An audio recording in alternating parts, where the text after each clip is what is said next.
साथ में इस स्वागत की कड़ी में मैं सबसे पहले अपने जो हमारे आज के जो सेंटर ऑफ अट्रैक्शन है डॉक्टर राहुल राम टेक और डॉक्टर अंकुर गुप्ता जी का स्वागत करता हूँ। स्वागत में मैं चाहूँगा कि जो हमारे पहले मैं बता दूँ कि हमारे डायरेक्टर साहब हमारे मौजूद हैं हमका हमारा मोटिवेशन करने के लिए डायरेक्टर पंकज अग्रवाल जी और दीपक गुप्ता जी। उनके दोनों सुपुत्र यहाँ पर हैं, नमन जी और संयम जी। मैं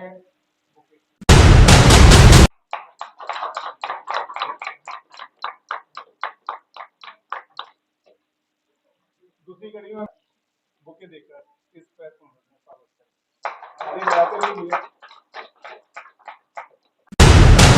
लेकिन क्या होता है बड़े भाई कि हर एक काम का करने का एक जो कॉस्टिंग होती है वो मिनिमम कॉस्टिंग तो देनी पड़ती है और ये बेयर मिनिमम कॉस्ट है जो हम 5 के आसपास ले रहे हैं। तो इससे नीचे हम मतलब हम क्या कोई भी नहीं करेगा लॉस में जाएगा और जब तक रनिंग कॉस्ट नहीं निकल के आएगी तो हम उसको कैसे परफॉर्म कर पाएंगे। जी उनको जब अपना ट्रीटमेंट करते हैं और उनसे कुछ फंडिंग वाली संस्था जुड़ी हुई है। जी अगर वो लोकसभा चुनाव में करते थे करीब 10 करोड़ रुपए है तो वो सहयोग जो संस्था है वो सब वो अभी अभी हमारे साथ नहीं है वो सब चीजें, लेकिन कोशिश हो रही है कि वो जैसे फंडिंग हो। अच्छा ठीक है, फंड की बात है कितने ऑपरेशन हम लोग कर चुके हैं और कितने लोग एक स्टडी है कि हमारे अब पीयूष में ये भी थोड़ा सा लेट आई, मैंने अब शुरू में ब्रीफ किया था this the rarest surgery which we perform. बहुत मुश्किल से लाखों में कोई एक इस तरह की सर्जरी होती है and this the first one जो हमने परफॉर्म की है अपने यहाँ पे। और ये ऐसा भी नहीं कि रोज कहीं हो रही है ये, हम मैक्स में भी जाएंगे तो साल में कोई एक इस तरह का पेशेंट आता है। हमारे यहाँ भी कभी आएगा तो कोई एक आएगा। कई बार बहुत सारे कार्डियोलॉजिस्ट डॉक्टर ज्यादा बताएंगे, बहुत सारे कार्डियोलॉजिस्ट का पूरा पूरा कैरियर निकल जाता है, ये पेशेंट काउंटर नहीं होते, आते ही नहीं। तो इसका रेयर वन ऐसा नहीं कि रूटीन में कोई चीज होती है। टोटल कॉस्ट इफेक्टिव की आपने बात की, 25 लाख के बताइए, 5 साढ़े 5 लाख जी इसके पीछे क्या देखिए क्या है जो 25 पहली बात तो ये माने कि ये इतनी एडवांस सर्जरी है कि हर जगह पॉसिबल नहीं है। यहाँ पे कैथ लैब होगी, बाकी जैसे आपने बताया सिटी वेस्ट जब तक पूरा पूरा बैकअप नहीं होगा वहीं तो होगी। तो वो सेंटर है कितने, वो मुश्किल से गाजियाबाद में 4-5 सेंटर है। हमारा सेंटर है या फिर मैक्स को बात करूंगा, यशोदा को बात करूंगा और रेस्ट सिर्फ दिल्ली या उधर निकल जाते हैं नोएडा। अब ये जो सेंटर है वो बहुत हाई साइड है जिनकी ओवरहेड एक्सपेंसेस बहुत ज्यादा है।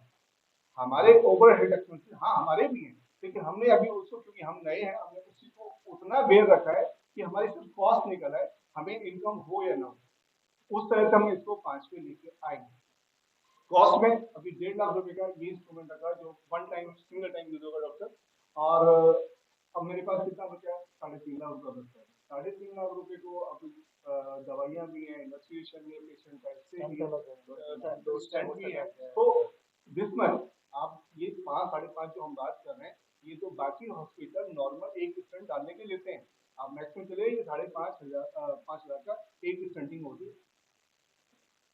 प्रधानमंत्री आरोग्य योजना जो है 5 लाख का बीमा कवर होता है, तो अगर ऐसा कोई पेशेंट आता है तो उसको उसमें कवर करते हुए वी डू परफॉर्म हमारे पास आते हैं, वो भी आते हैं पेशेंट।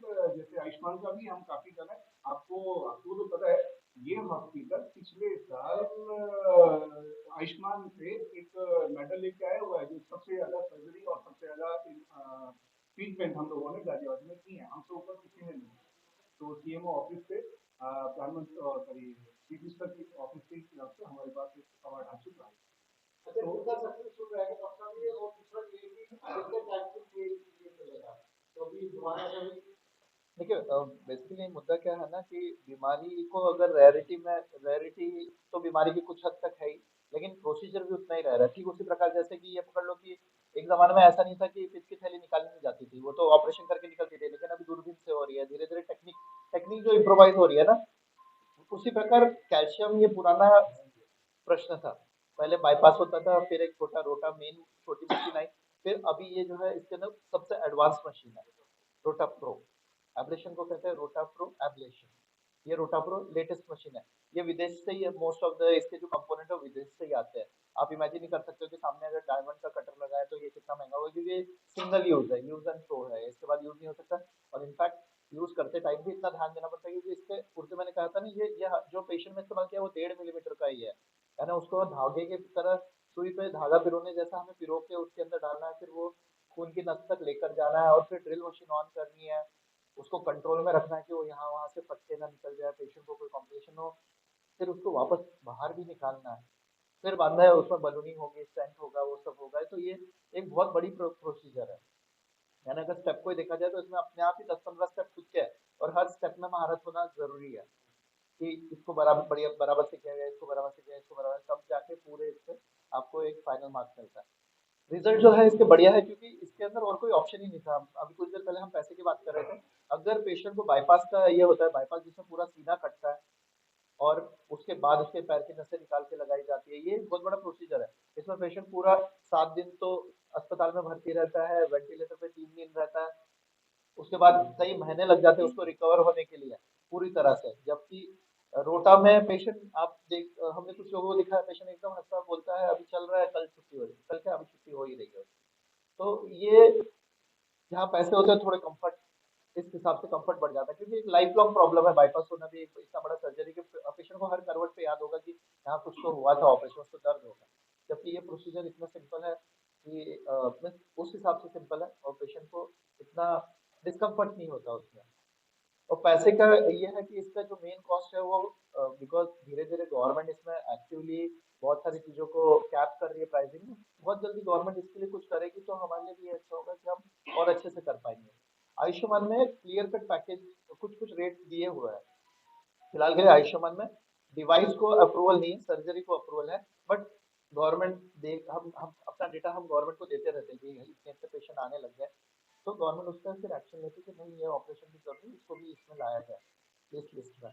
तो फिलहाल ये ओपन टू लिस्ट है। पैनल जो हो गया गवर्नमेंट पैनल, उसका ये अप्रूव है ऑलरेडी, उसके अंदर पैनल में ये अप्रूव होता है, हमें प्री ऑथराइजेशन भेजना पड़ता है, और जो टीपीएस है उसमें ये अप्रूव है। कितने समय में आपने ये ऑपरेशन किया और किस स्थिति में मरीज को क्या की बीमारी लगती है, कब ये करना पड़ता है, तो क्या दिक्कत होती है? देखिए लक्षण तो उसके ब्लॉकेज के ही होते हैं। यूजुअली लक्षणों से नहीं बताया जाता कि कैल्शियम है या नहीं है। कई सालों तक अगर किसी को लक्षण थे, वो इलाज नहीं करा रहे थे, उन्होंने स्टेंट नहीं डलवाया, सिर्फ दवाई दवाई लेते रहे, तो ऐसी स्थिति में चांसेस है कि कैल्शियम होगा। एंजियोग्राफी करने के बाद ही हमें पता चलता है कि हाँ इसमें बहुत ज्यादा कैल्शियम पड़ा हुआ है, अब इसके अंदर ड्रिलिंग यूज करनी पड़ेगी। जैसे हमारे पेशेंट में इनका हमने किया था, हमने उनको एंजियो की सीडी दी थी, उन्होंने ही 2-3 अस्पतालों में उनके लड़कों ने जाके पता किया था, फिर उनको पता चला कि हम ही सबसे कम रेट में कर रहे हैं, तो फिर वो हमारे साथ ही करना है उन्होंने पसंद किया। लक्षण चलने फिरने में, सीने में दर्द होना, कंधों में दर्द होना, भारीपन महसूस करना, सांस फूलना, ये सब इसके। पंकज, अगर फिर रिक्वेस्ट करूँ कि 2 शब्द वो भी ब्रीफ करें। आप सब पत्रकार भाइयों का बहुत शॉर्ट नोटिस आने के लिए बहुत बहुत धन्यवाद। हमारे एक ही ख्वाहिश रहती है कि जो इसमें गति करता है और जो अपना इलाज को, जो बड़े बड़े अस्पतालों ने एक अपना एक प्रोफेशन बना लिया, उसको प्रोफेशनल बना के एक इतनी कोशिश नहीं करा जाए कि इसको हर आदमी अपना यूज करके इसे अच्छा इलाज नहीं करे। इसलिए हमारी कोशिश अपने यही रहती है कि अपना अच्छे से अच्छा इलाज हम अपने डॉक्टर के द्वारा, अच्छे डॉक्टर के द्वारा, मतलब कम कीमत पे, बहुत कम अपना प्राइस देते हैं, उनको पेशेंट को दिया, और उनको एक जो बड़े हॉस्पिटल के अंदर जो सुविधा मिलती है वो उनको बहुत मिनिमाइज कीमत पे हम उनको सुविधाएं दें, जिससे जो ये इलाज हर किसी के लिए अवेलेबल हो। ये इलाज, ये अगर बड़े हॉस्पिटल में जाते हैं तो 20 लाख से 25 लाख रुपए की कोर्स मिलेगी, जिसको हम 5 लाख में मिलता है, और उसमें भी हमने उसके अंदर सारी चीजें हमारी इसमें इंक्लूडेड है इसमें सारी। तो इसको हम बहुत ही मिनिमम प्रॉफिट पे, बहुत ही मिनिमम कॉस्ट पे हम इसको इलाज देने की कोशिश कर रहे हैं। हमारी कैसा यही हमारा उद्देश्य है कि हम पैसे को अपने ध्यान में रख के एक अच्छी क्वालिटी की अच्छी सर्विस अपना अपने अपने भाइयों को आज का जो प्रेस कॉन्फ्रेंस किया गया है इसके बारे में बताइए। जी, आज हमने लीक्रेस्ट में प्रेस कॉन्फ्रेंस इसलिए अरेंज की है क्योंकि हमने एक नए डिवाइस का इस्तेमाल यहाँ किया है, जिसे रोटा प्रो एब्लेशन डिवाइस कहते हैं, जो कि ये लेटेस्ट टेक्निक आई हुई है और बहुत ही कम अस्पतालों में दिल्ली एनसीआर में इसको यूज किया गया है। ये प्रोसीजर उन पेशेंट्स के लिए होती है जिनमें ब्लॉकेज कई सालों तक होती है और उस कारण से उसमें कैल्शियम पड़ जाता है, जो कि इतना सख्त होता है ऑलमोस्ट हमारे दांतों की तरह। तो ऐसी स्थिति में स्टेंट नहीं डाल सकते, और पुराने जमाने में इसमें बाईपास होता था और फिर एक बीच में प्रक्रिया थी रोटा, सिंपल प्रोसीजर। अब ये उसकी सबसे एडवांस मशीन है और इसका इस्तेमाल ही बहुत कम जगह पे हुआ है। सर इसका इस्तेमाल कैसे किया जाता है? ये एक ड्रिल की तरह होती है। अगर किसी ने रूट कैनाल देखा है तो रूट कैनाल में जैसे एक ड्रिल होती है वैसे ठीक उसी प्रकार ये एक डायमंड ड्रिल है। इसके सरफेस पे डायमंड कट होते हैं जिससे ये पत्थर को चीरती हुई निकल जाती है और रास्ता बनाती है और फिर उस रास्ते के थ्रू ही हम बलून या स्टंट को डाल सकते हैं जिससे ये ऑपरेशन पूरी तरह किया जाता है। मरीजों को उसके लक्षण के बारे में कैसे पता चलता है कि हाँ इससे वो पीड़ित है? ब्लॉकेज के ही लक्षण होते हैं पेशेंट को। अधिकतर उनको ये लक्षण होता है चलने फिरने में सांस फूलना, चलने में सीने में दर्द होना या सीने में जकड़न, गले में जकड़न, कंधों में जकड़न, ये उसके लक्षण होते हैं। और फिर ये पेशेंट जब एंजियोग्राफी कराते हैं तब पता चलता है कि उनके अंदर कैल्शियम भी पड़ा हुआ है। सर अगर इस इलाज के अमाउंट के बारे में बात करें तो क्या खर्चा पड़ता है? ये बहुत खर्चीला प्रोसीजर है क्योंकि ये बर ही काफी कॉस्टली होता है। ये 1.5 लाख का तो एक बर ही है और अगर इसको सही से ना इस्तेमाल किया जाए और एक पेशेंट में कई सारे बार इस्तेमाल हो जाए तो ये आराम से 10-12 लाख के ऊपर ही चला जाएगा। इसलिए इसमें कुशलता से करना बहुत जरूरी है और एक्सपीरियंस लोगों से ही कराना जरूरी है और खास करके ऐसे सेटअप में जहाँ पे सीटीवीएस बैकअप भी हो कि अगर कोई प्रॉब्लम भगवान ना करे हो जाए तो उसको सक्सेसफुली टैकल किया जा सके। सर जैसे आपने कहा कि बहुत ज्यादा खर्चीला है ये और ये जो अस्पताल है इसमें सबसे ज्यादा कम पैसे का कम इलाज पैसे में किया किया जा है रहा है। हमने। मेन अगर मैं बात करूँ तो कुछ कारण कारण ये है कि हम हमारी ये सोच रही है हमारे डायरेक्टर्स की और हमारे हॉस्पिटल की कि हम पेशेंट को इलाज देते टाइम हम इलाज पे फोकस करें और मॉनिटरी एस्पेक्ट पे ना देखें। हमारा पूरा फोकस ये होता है कि पेशेंट को कट टू कट ही कॉस्ट दे। हम भी ग्रोथ के स्टेज में हैं तो हम भी चाहते हैं कि हमसे पेशेंट आके और जुड़े और आपके माध्यम से और भी ज्यादा जब लोग जागरूक होंगे तो हमारी उम्मीद है कि हमसे और लोग जुड़ेंगे और हम नंबर्स में काम करना चाहते हैं ना कि एक सिंगल पेशेंट पे। सर कह नहीं सकते कब किस आदमी को कौन सी बीमारी हो जाए। तो सर अगर मान लीजिए किसी गरीब लोगों को होता है तो जैसे आपने बताया 5 लाख तक इसका खर्चा बढ़ता है तो उसके लिए क्या है कुछ उसका इंतजाम है? अभी फिलहाल के लिए गरीबों के लिए हम रोटा प्रो इस्तेमाल नहीं कर पा रहे हैं। अब इसमें ज्यादातर पेशेंट का बाईपास ही हो रहा है बट गवर्नमेंट के हम इसमें नजर में डाल रहे हैं कि ऐसे ऐसे पेशेंट आते हैं और धीरे धीरे इसकी कॉस्ट को कम करके इसकी भी कैपिंग हो ताकि आम लोगों को भी ये सुविधा सस्ते में अवेलेबल हो जाए। जैसे सरकार आयुष्मान कार्ड लोगों के लिए निकाल रही है तो अगर कोई मरीज आता है आयुष्मान कार्ड लेकर के तो उससे कुछ उनको छूट वगैरह दिया जाता है? कुछ हद तक तो आयुष्मान कार्ड से राहत मिल जाती है बट आयुष्मान में कुछ कोड्स होते हैं। अभी फिलहाल के लिए एब्लेशन कोड उसमें पूरी तरह इंटीग्रेट नहीं हुआ है और ये लेटेस्ट टेक्निक है। कुछ दिनों में गवर्नमेंट के नजर में आ जाएगा तो वो इसको भी इंक्लूड कर ही लेंगे बट फिलहाल के लिए बाकी इलाज हो जाएगा। स्टेंट और ऑपरेशन और एडमिशन का खर्चा आयुष्मान के थ्रू हो जाएगा। हो सकता है कि इसका खर्चा अलग से ही करना पड़े फिलहाल के लिए। सर वैसे नॉर्मल खर्चे कितना अदर हॉस्पिटल में पड़ता है इसका? ये आराम से 10-12 लाख के ऊपर ही जाएगा दवाई सब मिलाकर? सब मिला के।